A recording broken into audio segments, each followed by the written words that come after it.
Hello,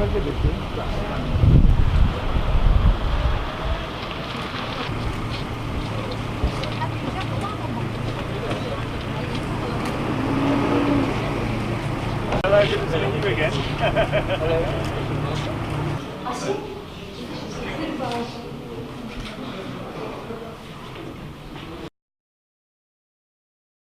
To meet your colleagues and take part in that delegation, and I think we've extended an invite this year again to come and join us. We're here with a big delegation, including members of different political parties, really to get a first-hand situation of what is happening here on the ground. We are deeply, deeply concerned about some of the recent developments, the instability in the area. We have a great affinity with what the people in the area of Rojava have done. We believe there's been a real attempt to create a democratic, inclusive, tolerant society that brings together all the different people of Syria and to really create a democratic structure moving forward.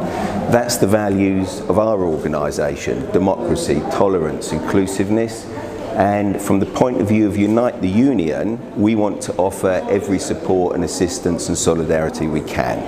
Well, I think most people believe the YPG, YPJ, SDF have done an unbelievable service to the whole of humanity in fighting ISIS, in trying to rid the world of that evil. And it's not just the combating of it, it's trying to create something different moving forward.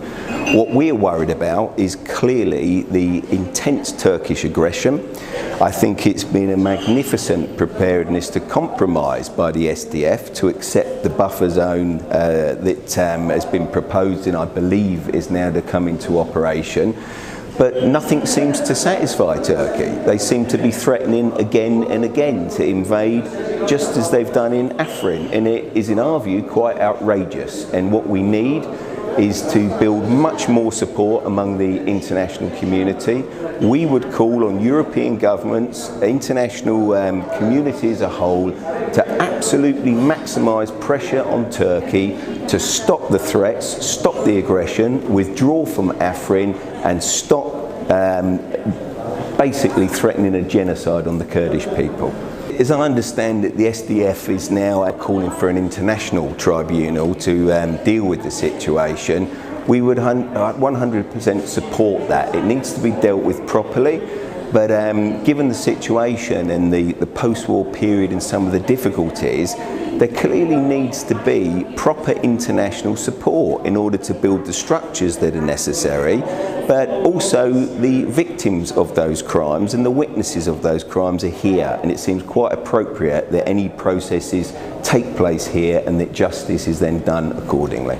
Well, look, we 100% support the UK government in its efforts to support, but we think they should do a lot more. Frankly, we have the impression sometimes that you've done all the fighting and then you've been abandoned, that there's not been the type of support there for reconstruction efforts that is necessary. But most importantly, as I've said before, we cannot stand by and simply say, oh, Turkey must be understood and its concerns must be understood and so on. What we're witnessing is blatant Turkish aggression. It needs to be stopped. In terms of the future going forward, that's for the Syrian people as a whole to decide, not for us from outside. But one thing is absolutely sure: if the SDF and the people within this area have played their role in defeating ISIS, and if they have paid with their blood in defeating ISIS, then they deserve a seat at the table in terms of defining what the future of this country will look like. And I think that's a wholly legitimate demand that we would 100% support.